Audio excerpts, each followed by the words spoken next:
The following program paid for by Lifespan Wealth Management. Providing financial advice since 1993. It's time for Your Money with Sherry Goss, Randy Goss, and Jonathan Eisner. And now from the Macon studios of News Talk 940 WMAC, it's Your Money. Good morning, Middle Georgia, and thanks for tuning in to Your Money, produced by Lifespan Wealth Management.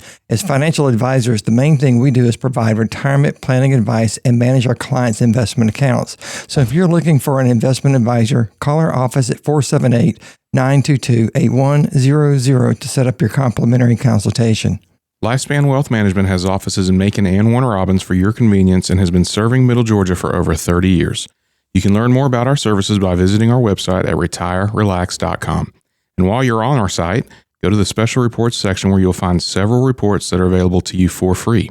You can also sign up to receive our digital feeds, which are short videos providing great information relevant to retirement, investing, and matters that affect your money. We also offer seminars to the community at no cost. So if you're in need of a guest speaker for your church or civic organization, give us a call and together we can decide what topics you would like us to present to your group.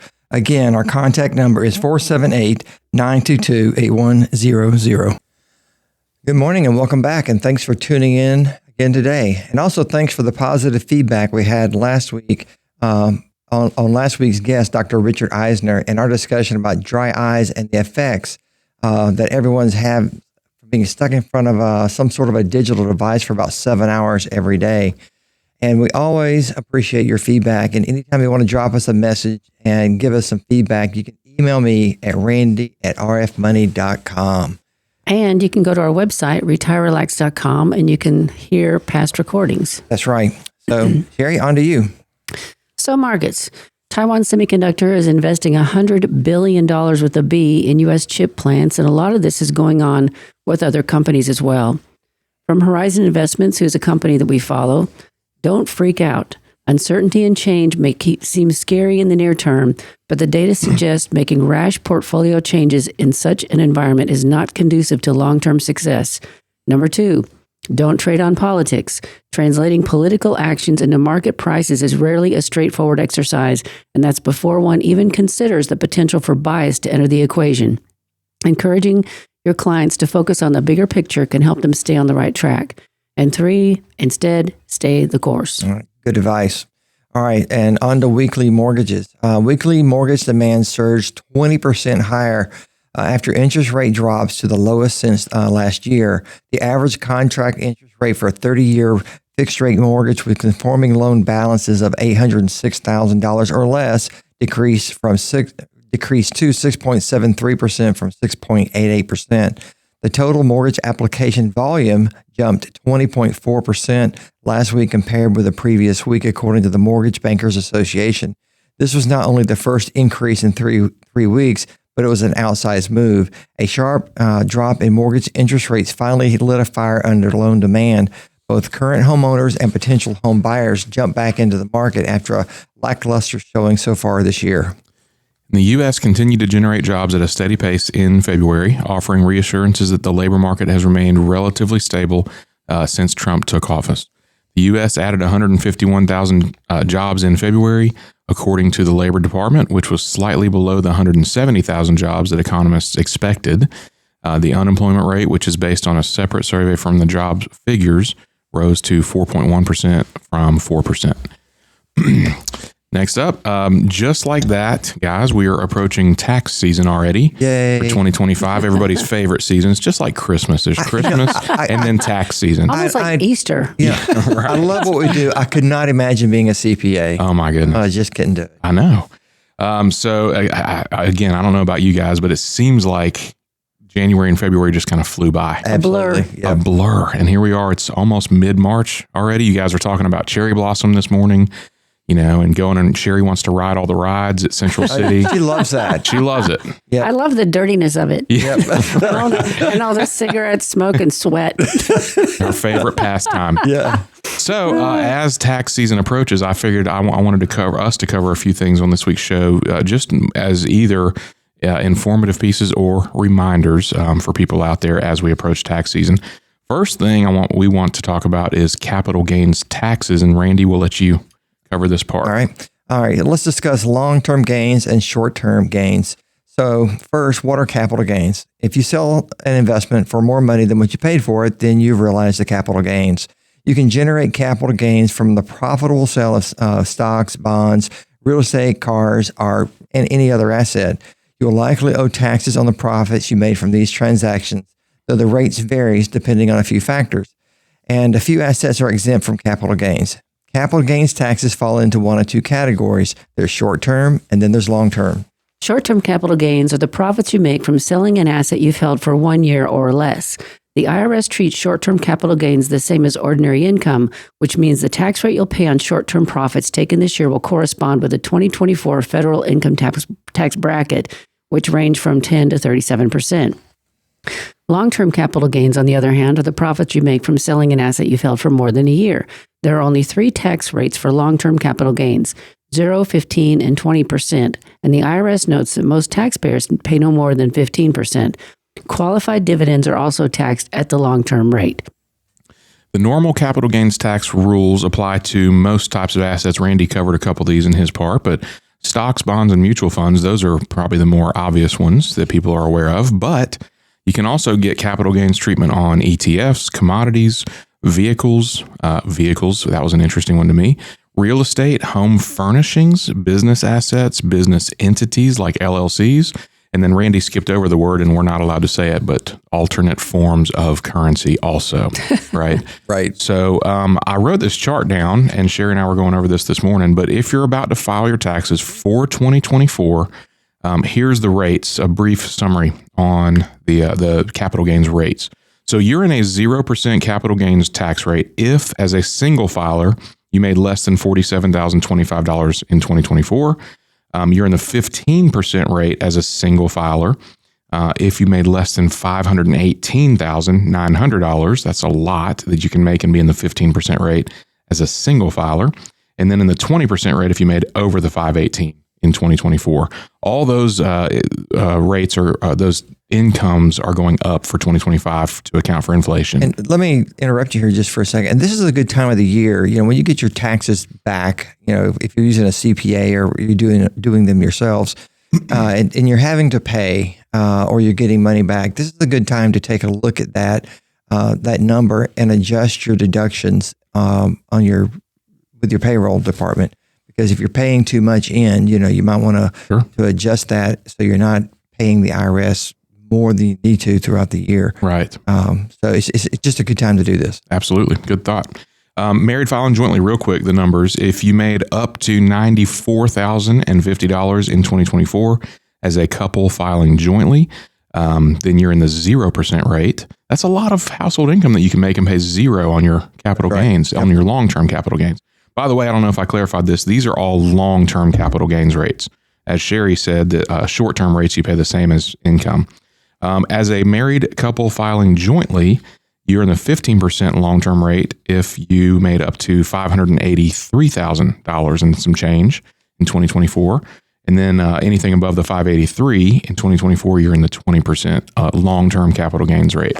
So those are very favorable. If you're holding something and it's been 11 and a half months, you're in either a 15% rate or a 24% rate, hold on to it for about 2 more weeks because it's going to make sense if you can.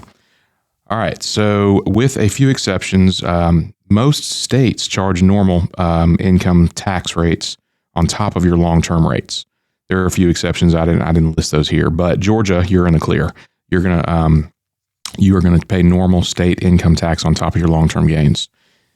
All right. A few things worth noting on long-term capital gains. You cannot get capital gains treatment on assets held in a retirement account. These will always be taxed at ordinary tax rates, unless it's a Roth IRA, in which case you will pay no tax, which we've talked about a lot on this show. But in an IRA or a 401k, it doesn't matter what the asset is, you are going to pay income tax when you pull it out. Number 2, while you can get capital gains treatment on real estate, the rules are very different for your primary residence.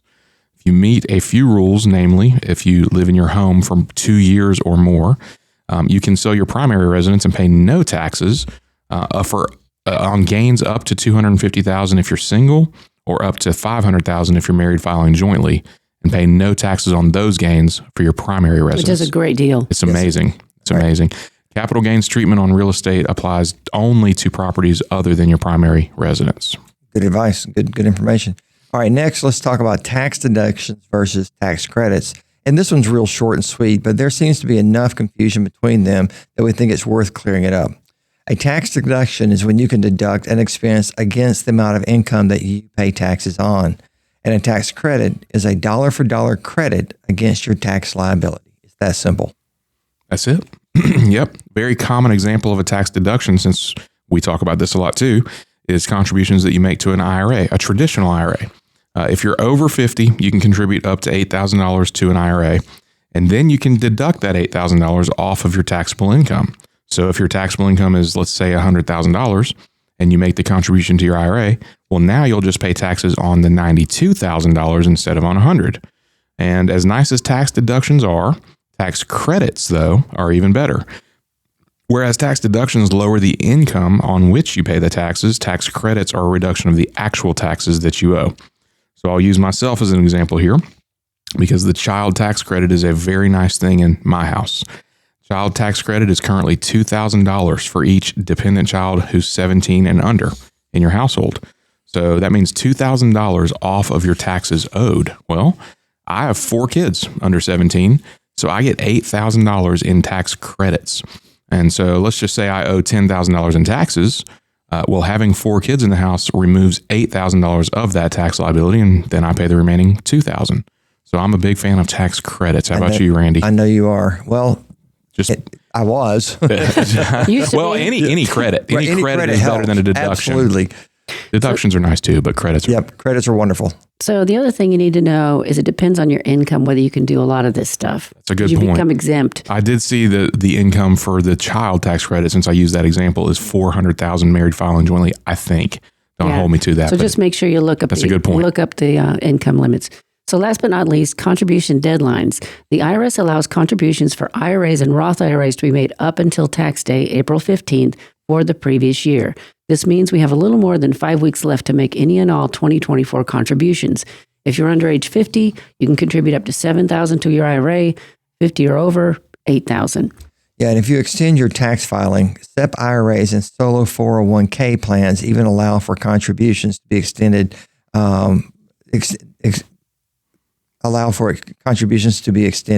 Usually the extension deadline for entities is September 15th, and these accounts have a much higher contribution limits than IRAs do. For 2024, the contribution limit to these types of retirement plans is $69,000. Yeah, I mean, if you're worried about potentially getting a higher tax bill, I was just talking to a client yesterday. She said every year we turn our stuff in and just keep our fingers crossed because we just have no idea.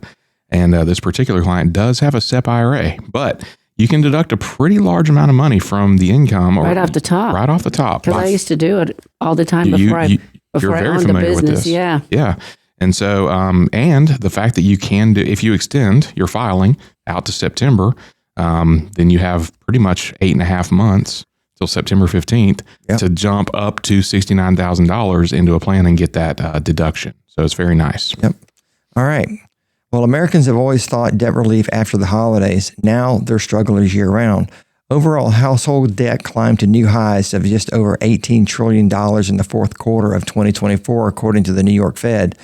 A lot of the increase came from inflated credit card balances, which increased by almost 4% to a record $1.2 trillion. And digging out of debt used to be a New Year's tradition. The first 3 months of the year typically were the busiest for credit counselors, who were inundated with calls from Americans zapped out by out-of-control holiday spending or emboldened by New Year's resolutions to get their financial house in order. But that decades-long trend may be disappearing, not because borrowers are out of their debt stranglehold, but because they now need help throughout the year for their pricey car loans and their ballooning credit card debts.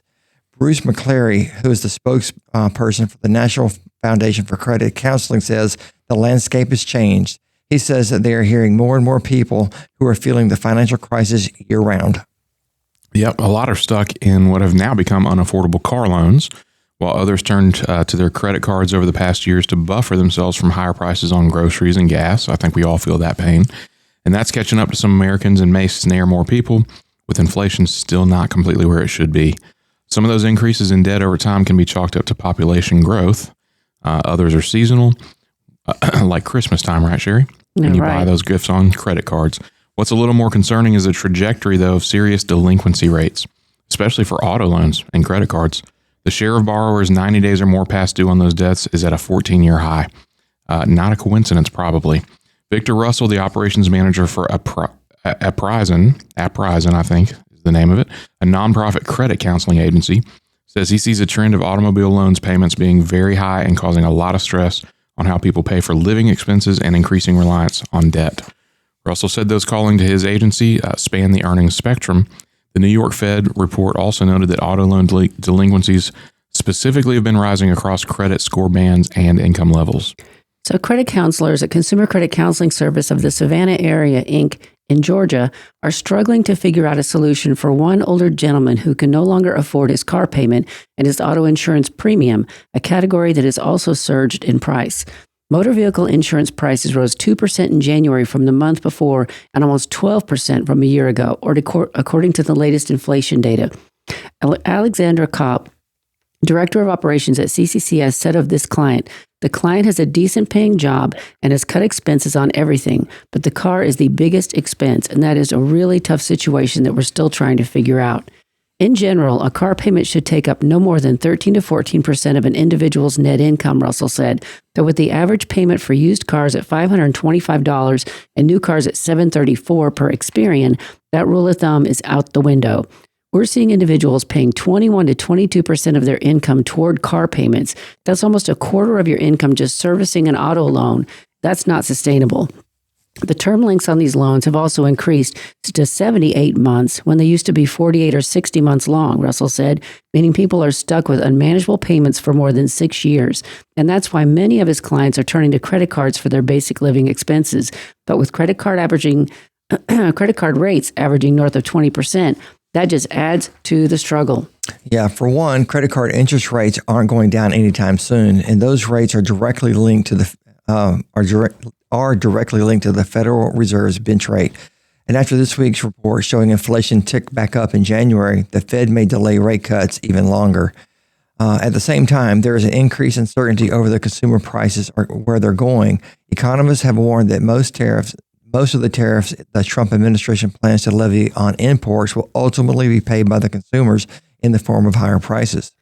As a side note, I worked for Consumer Credit Counseling Service in Atlanta for 10 years, and we were able to help most of the people who came to us through a debt management plan.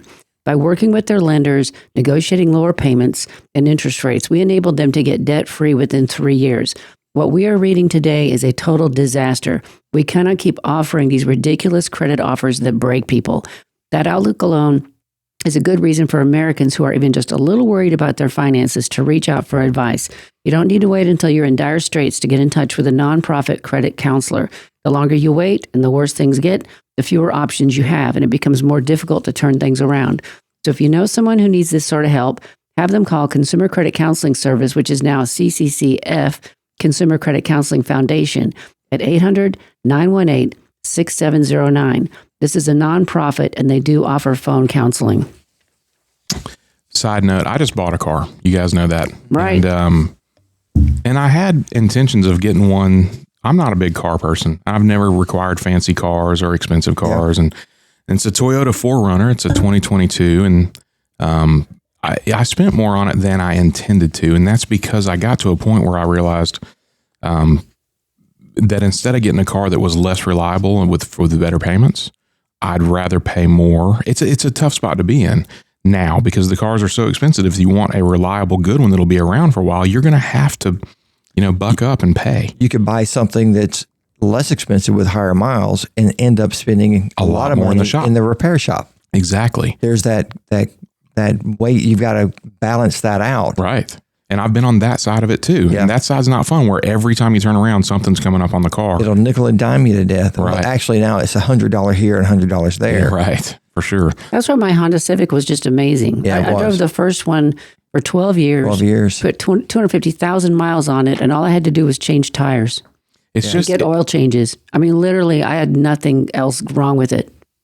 I guess my point in saying all that is, and you guys just bought a new car too, but you kind of feel trapped because that is the market now. If you want one reliable, you got to figure it out. I just wonder, Randy, you about to say something? No, go ahead. I had this thought while we were reading all this thing. I wonder if there would be a market for, like, if one of these automakers made a car that was basic on purpose. See, I've read that there's a trend of that. Really? Because people are pushing back on these car prices so bad, but there's too many chips in them. There's too much IT in them. About 6 months ago, we talked about the number of cars compared to 5 years ago that are under $20,000, and there's only 5.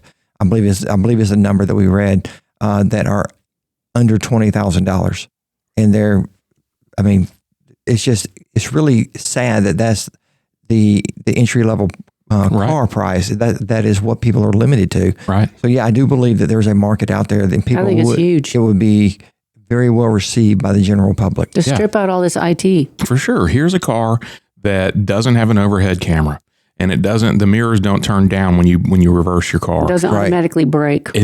Right. It doesn't drive for you. It might not even have a screen on the front that shows your music. It's the old school. Right.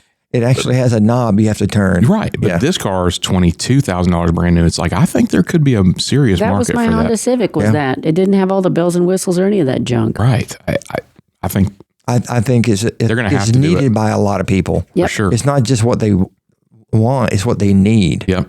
So, agreed. And it could be made but a lot of people go out and buy these cars, and it's a desire to have that car. I know. They want to be seen in that car, and it may be the last thing that they need to have spent their money on. Well, for people where it's important to have a statusy car, fine. Yeah. They're out there. You can get them, and you can spend a lot of money on them. And then don't come crying when you can't pay your light bill. Exactly. Right. All right. Kind of along those same lines, another uplifting one here. Most Americans are dissatisfied with their savings, according to surveys. Yahoo Finance polled in 2025 shows that only 22% of Americans are completely satisfied with the amount of money that they have saved. In 2024, Americans faced several financial challenges that impacted their ability to save and manage their finances effectively. Something like probably having huge auto loan payments, just a hunch.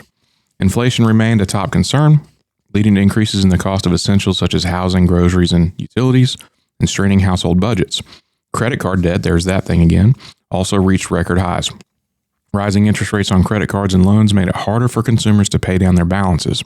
Additionally, many households depleted the excess savings they had accumulated during the pandemic, leaving them with less of a financial cushion. With all this in mind, Yahoo Finance partnered with Marist Poll to survey more than 3,000 banked adults in the U.S., which means everybody with one checking or savings account. And this shed light on the financial struggles and concerns that are facing households. And here's what Americans say have been their biggest barriers to saving and how they feel about their finances heading into 2025.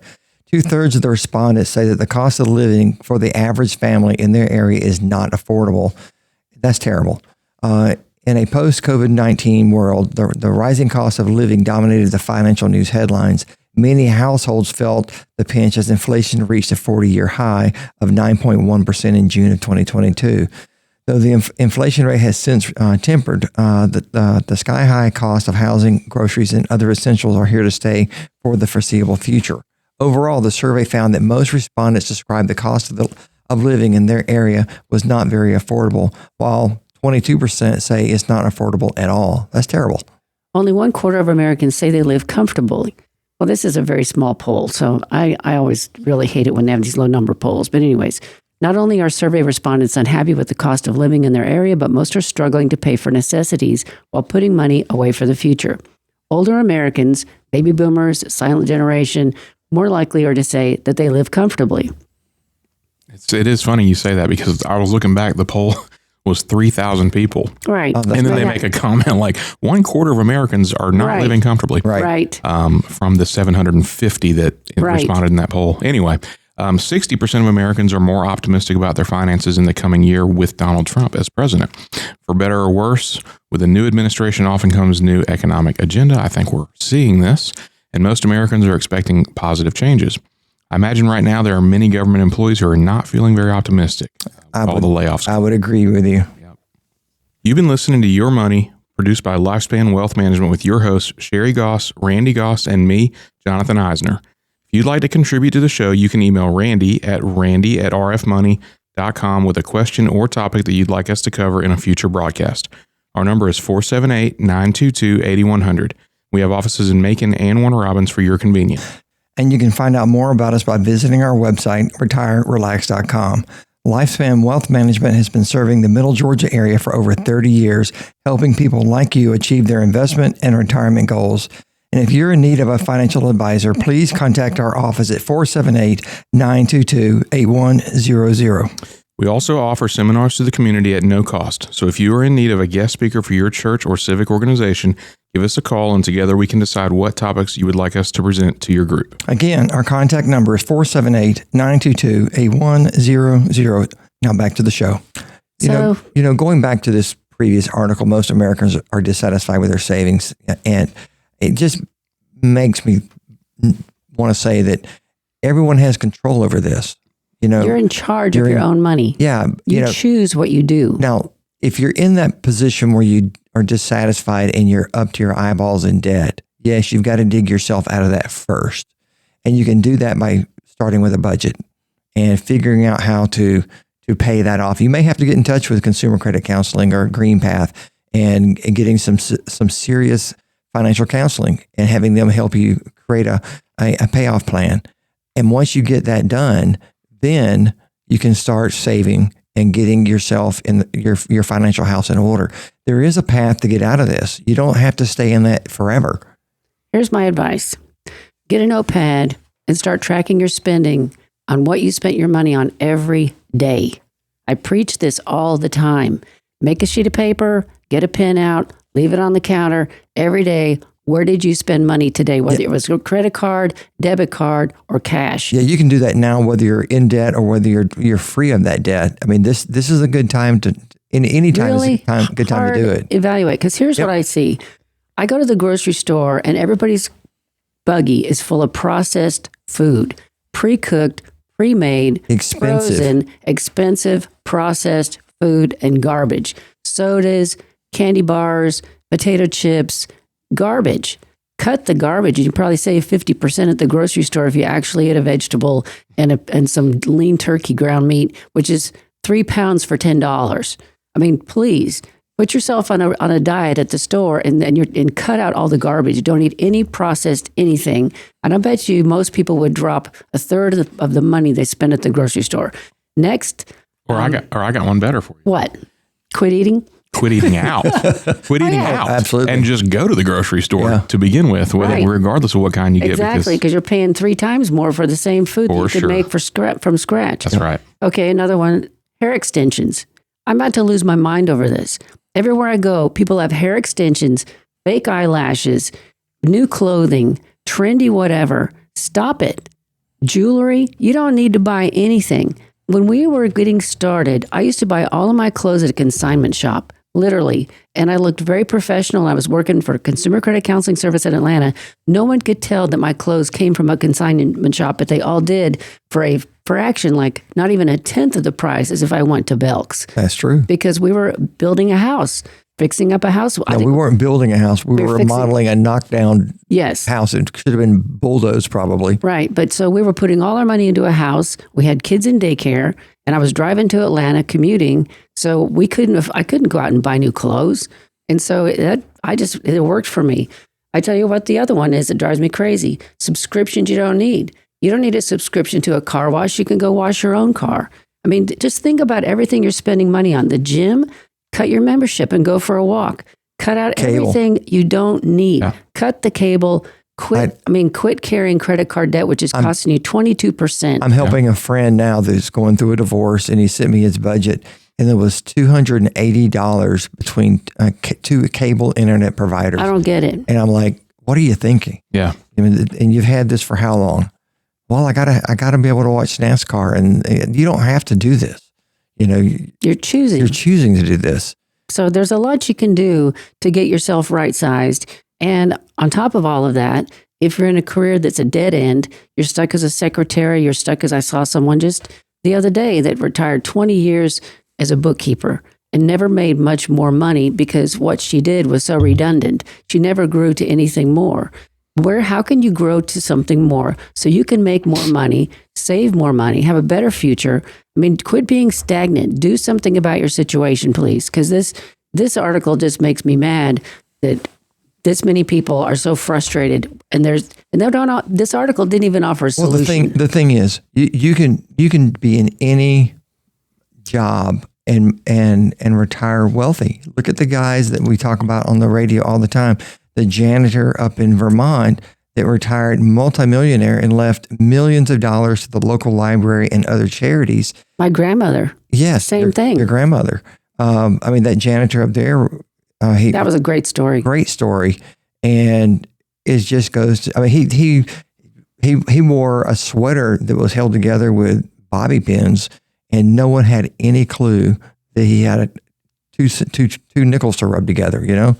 So total shock. Anyway, you don't have to be from an Ivy League school, or you don't have to have a high paying job. You just have to manage your money well. And don't try to keep up with everyone else. Amen. Because it's fake. It's absolutely fake. First of all, Randy, you better return your hair extensions to the store before Sherry finds out about them. Yeah. First of all.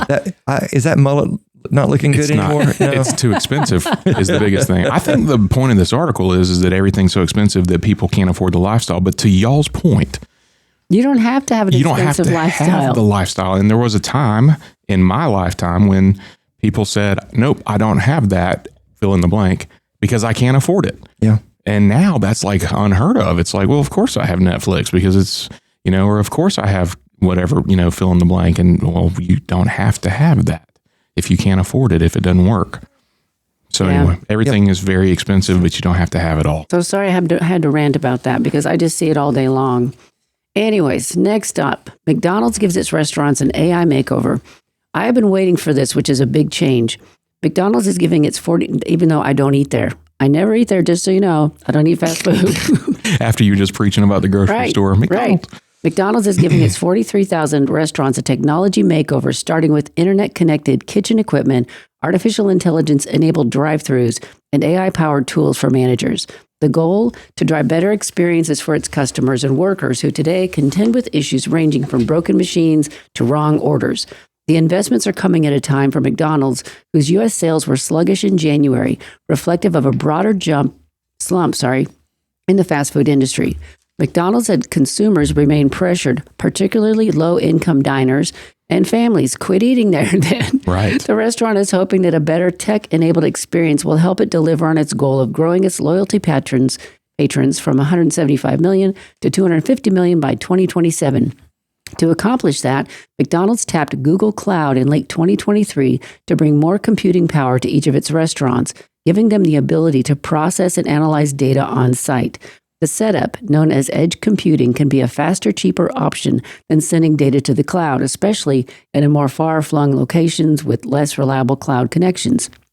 Edge computing will enable applications like predicting when kitchen equipment, such as fryers and its notorious McFlurry ice cream machine, is likely to break down.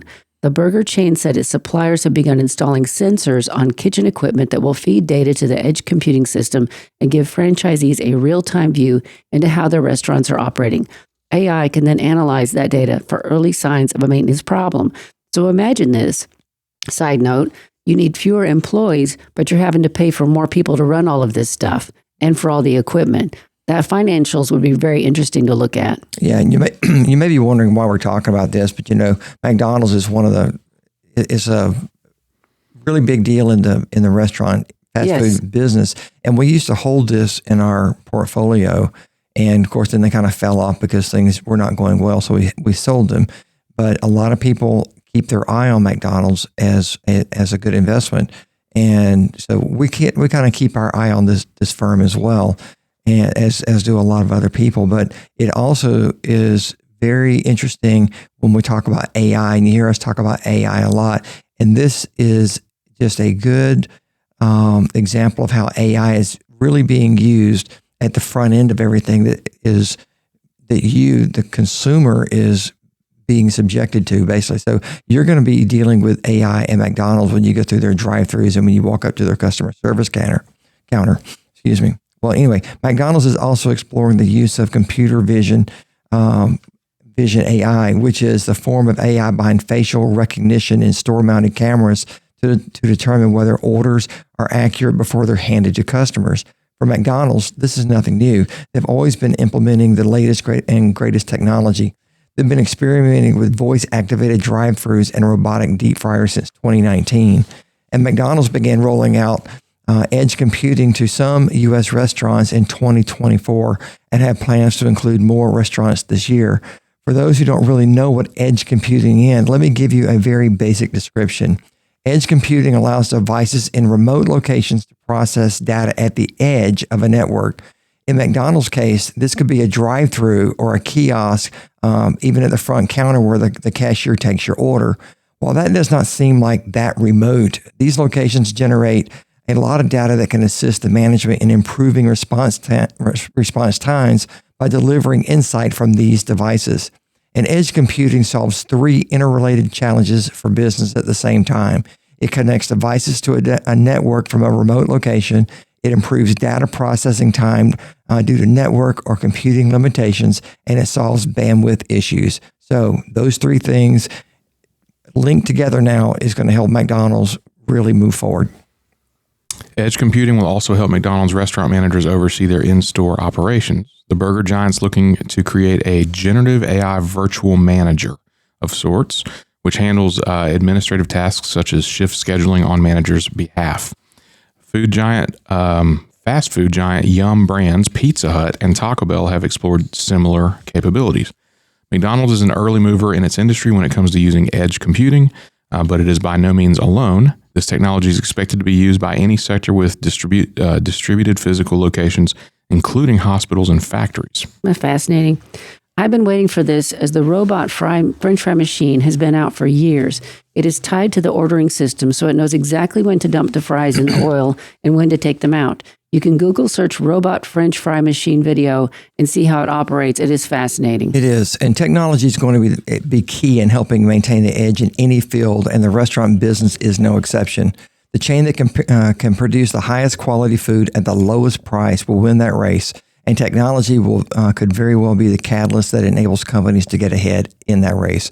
And I believe that you're going to see the staff requirements at some of these restaurants drop because you're not going to need cooks. And you're going to need to have people to load the food into the hopper of sorts that is fed into the fryers and the ovens to be assembled by robots and then possibly be delivered to the table by a person or maybe even a bot. The entire or they just yell out your number and you have to come get it yourself. Maybe. The entire industry is just ripe for a technological shakeup. This is all fancy and sounds good and great, but McDonald's needs to focus on one thing. Better food. Ice cream machines that don't break down. That's it. That's all. It is unbelievable the percentage of time that in my life that I've gone to McDonald's, whether for McFlurry for the kids or whatever, a vanilla cone. Our ice cream machine's down, sir. I mean, it's probably 75% of the time. I never go there for an ice cream. I always divert to Dairy Queen. There's nothing better. And their ice cream machines work. They do. It's amazing. Without I fail. haven't been there for 5 years. That you know of. Always as in up to 5 years ago. Do not tell the Krispy Kreme donut story. Oh my God. I won't tell that. I won't tell that story. All right. The $10 item that can prevent your car from being stolen. I thought this was interesting. Imagine lying in bed at night after a hard day's work only to hear your car engine start. Curious, you roll out of bed and check the driveway. Your car, though, is gone. There's no broken glass or signs of forced entry. Yet you have the only set of keys in your hand. What on earth just happened? Unfortunately, car thieves can replicate the signal from your key fob using specialized equipment. They're then able to get into your car, start it, and drive away the same as if you placed your car keys in their hands yourself. Yeah, that's crazy. Modern key fobs constantly transmit a signal to cars. Thieves can use the device to relay or clone the signal. Sometimes these thieves are brazen enough and will steal cars in broad daylight at a public mall or restaurant. If they see a nice car that they want and the owner presumably is nearby, they can stroll around until they get the cloning device within close enough range. Therein lies the problem and the solution. The signal from a normal key fob is usually strong enough to copy from your driveway or say from 100 feet away in a crowded restaurant. So the thief doesn't need to be right next to you to grab your key fob signal. If your credit card, how your credit cards all have that RFID signals, and that having an RFID wallet is a good idea because criminals can steal that signal out of the air. That same idea is what car thieves are using. Instead of having to bash your window and all that, they're just intercepting your signals, and then the next thing you know, your vehicle is gone. The good news is there's a cheap and easy way to block the signal transmitting from your key fob and shut down that potential avenue for car thieves for less than $10. It's called a protector, and they're on Amazon for $10 or less. The car will automatically unlock if you are close to your car door with the key fob, but it won't unlock if the key fob is inside the protector. The key to making one of these pouches work: put your key fob inside as soon as you get out of the vehicle and leave it there until you need to unlock the car to get back in. So I recently leased a Lexus, and it has a huge key fob and cover. I called and discussed this issue with them, and they said their fobs are protected with RIF. They mentioned a couple of car brands that do not have this protection. So I went online, and according to one article, Dodge Chargers are the very easiest cars to steal. So if you're concerned about this, go online and see if your fob is protected, or go online and get a fob protector and enter the make, model, and year of your car, because it depends greatly on what year your car was made as to whether your fob is protected. Yeah, this operates just like those little sleeves you put your credit card in. Yes. And if anybody's ever heard of a Faraday cage, they're called that as well on the internet. But yeah, please go look at your car, look it online, and see if your fob is protected. Randy, the simplified car that you and I are going to come up with and retire on is going to have old school keys. That's right. Yes. Yeah. No key fob. Go to your door and stick it in and unlock it and then put it in the ignition and turn it. I'm telling you. I agree. $19,000. I think we've got something there. We got it. 4 rules. This one hit home for me. The 4 rules for giving your kids a smartphone-free childhood. In the 2024 World Happiness Report, yes, there is a happiness report. The report shows Americans older than age 60 ranked 10th for happiness, but those younger than 30 ranked 62nd. Huge generational split. Jonathan Haidt, New York NYU professor and author of best-selling book The Anxious Generation, makes the case that technology is to blame. He says it is not too late for parents to take steps to help their children moving forward. In a recent speech at the World Economic Forum, Haidt said the reason that this is such a global problem and the reason why many parents feel so powerless is that when we each act alone and when we try to say no to our kids, their reply is, but I'm the only one who doesn't have one. And that hurts so bad. Right. Yeah. I grew up with that all the time. I got used to being the person that never had anything. Yeah. Yeah, but Northern Idaho, no one has anything. So I don't know about that. anyway, Haidt says the collective action needs to be taken and makes 4 suggestions. First one is no smartphones before the age of 14. He says that children who receive their first smartphone at an older age report fewer mental health problems. And second is no social media before age 16. He says that social media is widely inappropriate for minors, pointing to the growing body of research showing how negatively social media affects young people's confidence. Yeah, am I really a boy? Right. Right. And then there's no or phone-free schools, and I agree with this. He believes that this policy should be government enforced and says that teachers all hate the phones, and kids can't learn while they're on TikTok and video games and amongst other things during class.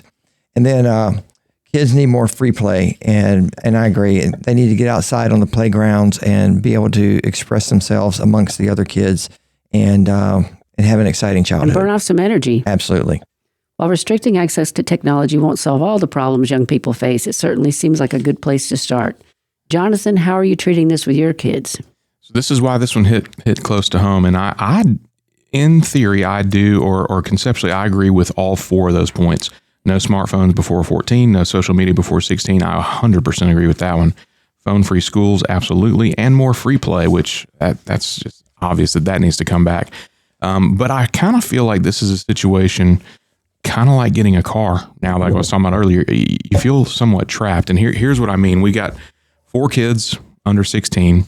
And again, the not being on social media, that's an easy decision for me because I don't want them seeing these unrealistic lifestyles that they think people live. Right. And comparing themselves to that. And I think he's 100% dead on when he says a lot of this depression or not happiness, I guess, does stem from people seeing these not real lifestyles on social media. I'm good with that one. But the phone under 14, this one's tough. All right. Phones, are they addictive? Absolutely. And do they potentially provide access to things that kids shouldn't see? 100%. But the other side to it is having the ability to communicate and stay in touch with your kids. So I'll tell you what's going on. My 12-year-old, he's going to a Disney trip this month, March. And my wife is nervous about it, about him being away, that far away for that long. And we were going to just get him a phone when he turned 13. Not that that's a whole lot better. Later this year, when he gets bar mitzvahed, which is what we did for my oldest son when he turned 13. But because he's got the trip coming up, I went ahead and just got it for him. And now we're gonna have more peace of mind knowing that he can call us or text us anytime if he needs to. And he's not old enough and responsible enough for us to leave him at home and watch the younger kids necessarily. And so sometimes if we need to run a quick errand, we'll leave him at home for 30 minutes. Well, we'd love for him to be able to call us. Yeah. And landlines are pretty much non-existent, right? So I was thinking through this as I was thinking through, what I wanted to say about this part. And when I went on field trips when I was young, my parents didn't go and I didn't have a cell phone. Right. But And you trusted the adults. Well, that was one thing. Yeah. I think the adults were more trustworthy back then because they weren't distracted on their phone, right? That was part of it. But it was easy at the end of the night to call home. And right. my parents paid $2 or whatever it was and accepted the call. And I checked in every night. Well, that kind of stuff's non-existent now. And so between kids spending the night off or going to meal with their friends, I think it gives parents more ease, more comfort. Gives you a little peace of mind. For sure. Well, you can also track them. You can track where they are. Exactly. Yeah. So you can take advantage of it. You can track where they are. You can track what stuff they're looking at on their apps and their internet, which we're going to be doing, which we do. You can restrict certain things on the phone. And the biggest thing, and I think the reason for concern in this article is limiting how much they're on their phone. Yep. Exactly. So that's what the parents should control. And that's what we are planning to do. That's what we do is, hey, look, during the week, no phone time, period. On the weekends, you can use it, but it's going to be for this amount of time. Yep. And when you go to bed, it's on the kitchen counter. It's not staying in your room with you. Absolutely. Even my 15-year-old does not charge his phone in his room. Yep. And so I agree with all of that. So it's tough because I don't see the phone under 14 as such a black and white thing as Hayden maybe is referencing here. Yeah. The other three things, absolutely. Yep. All right, our granddaughter has a tablet, and every time we go out to dinner, she was glued to that thing. Of course, she was watching silly videos and stuff like that. And once we got the hugs out of the way, she went to it without fail. And now that she is older, she has moved away from it and engages with others in the group, and it's really kind of fun. And I believe it is our responsibility to take time with these younger people when they want to say something. And she's very polite. She'll actually raise her hand sitting at the table, and we'll say, "Okay, let us finish the sentence, and then we'll get to you."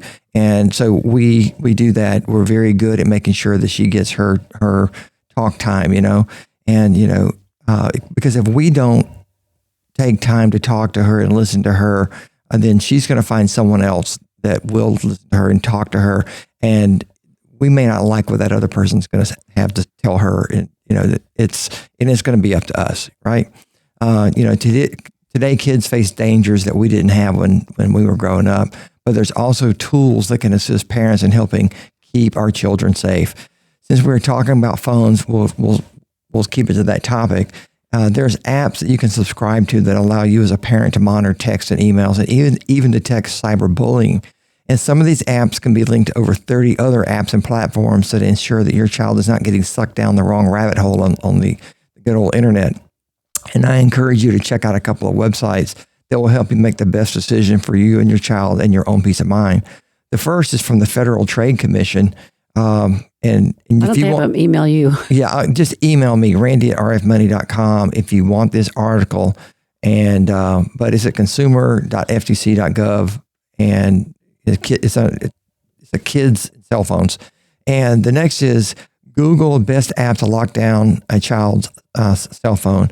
And if you choose one that's not sponsored, because if it's a sponsored app, they're selling their app.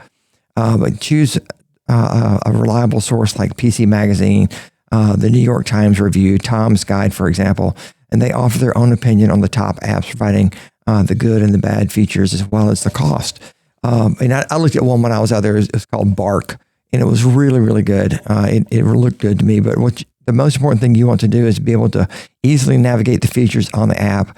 And if it's hard for you to understand and use, then you're likely not going to use it. So just go out there and do some good research on your own and get one that works for you. You know, you mentioned your granddaughter, Bailey, and not wanting her to get the attention she's seeking from somebody that you wouldn't necessarily approve of. That's certainly a big part of it. To me, the bigger part is setting a social example for our kids. Yes. Yes. And the most important person for them to learn that from is us, parents and grandparents, right? And so that's why cell phones are not allowed at my dinner table. You know, absolutely not. Because I don't want my kids thinking it's okay to be on them when it's time for us to be. Yeah, your social circle is right in front of you, not on your phone. Yeah. Yep. So I'm with you. All right. You know, shifting gears, student loan borrowers nationwide recently woke up to a harsh new reality that their credit scores had plunged, sometimes by as much as 200 points. The extended COVID-era protections ended, and millions of Americans face a sudden, brutal reckoning with student loan servicers reporting late payments to the credit bureaus. The precipitous drop of 100 to 200 points can have real implications for borrowers. Here's what happened and how borrowers can proactively and reactively take care of the situation. Millions of federal student loan borrowers enjoyed a rare reprieve during the pandemic. In March 2020, the economic shock of COVID-19 hit, student loan payments were paused, and adverse credit reporting was suspended. Later, the Biden administration introduced a one-year ramp-on period from September 2023 to September 24, designed to help borrowers ease into their repayment schedule without fearing immediate credit damage. The intention was to give people a break while the economy recovered. This was a temporary measure, and it was never meant to last forever. From October 2024 onward, any missed payments was reported as a 90-day delinquency, which meant as of early February 2025, borrowers who hadn't resumed timely payment were already seeing the fallout. Once a borrower misses a payment and the account reaches 90 days past due, the delinquency is usually reported to the credit bureaus. This negative mark can remain on a credit bureau for up to 7 years, severely limiting future borrowing potential. The ripple effects extend beyond just loan approvals. Reduced credit scores can lead to higher premiums on insurance policies. This is the kind of stuff we cover every week. Less favorable rental agreements and diminished ability to invest in your future. At the heart of this debacle lies the systemic communication failure. Many borrowers reported that their loan services had outdated contact information, such as old email addresses, outdated phone numbers, incorrect mailing addresses, etc. As a result, critical notices about payment resumption and impending delinquency never actually reached the person they were intended to reach. Instead of a gentle reminder, borrowers learned that their delinquency through impersonal emails from credit bureaus or sudden cuts to their credit limits. The transition from the on-ramp to regular repayment schedules was supposed to be seamless, but has proven otherwise. Even when borrowers did receive a few phone calls, often dismissed by student loan borrowers as many as spam calls, the lack of clear, consistent communication left them vulnerable to falling behind on their payments. For those who have seen their credit scores suffer due to missed student loan payments, there are steps you can take, albeit with no guarantees. Request retroactive forbearance, goodwill removal requests, dispute errors, enroll in an income-driven repayment plan, monitor your credit, update your contact information, which ensures your loan officer has your current email address, etc. This may seem obvious, but many borrowers have fallen victim to outdated records, making it nearly impossible to receive timely payment notification. And lastly, take active steps to rehabilitate your credit. Borrowers whose credit scores have been impacted should focus on paying future bills on time and keeping their credit utilization low. Those two factors make up close to 2/3 of what impacts one's credit score, and consistently strong marks should help improve scores after a few months. So, big and good information on what to do in this entire article. Any comments, guys? Last minute comments? Not so much. I don't think so. If you have questions, we're not tax experts, but if you have questions as we approach tax season about ways that maybe you can be, things you could be doing that maybe you aren't thinking of, or, you know, things you could contribute to that would help you. Or Sherry, you work a lot with clients who do the qualified charitable distributions. Yes. That's a big tax advantage, and people may not be aware of those. That's where you give your required distributions to charities, and you don't have to pay a dime of tax on them because they go straight to the charity. So again, all that to say, we got 5 or 6 weeks until tax day. Call us. If you have anything you have questions on or we can help you with, give us a call. Yeah, and if you'd like to come in for a consultation, they don't cost you at all. So just give us a call at 478-922-8100, and we'll connect with you next weekend. Thanks for listening to Your Money, produced by Lifespan Wealth Management. As financial advisors, the main thing we do is provide retirement planning advice and manage our clients' investment accounts.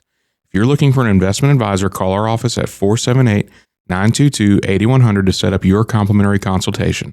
You can learn more about our services by visiting our website at retirerelax.com. And if you'd like to contribute to the show, you can email me, Randy@rfmoney.com, with a question or a topic that you would like for us to cover in a future broadcast. And we look forward to connecting with you next week. Have a great weekend, everyone.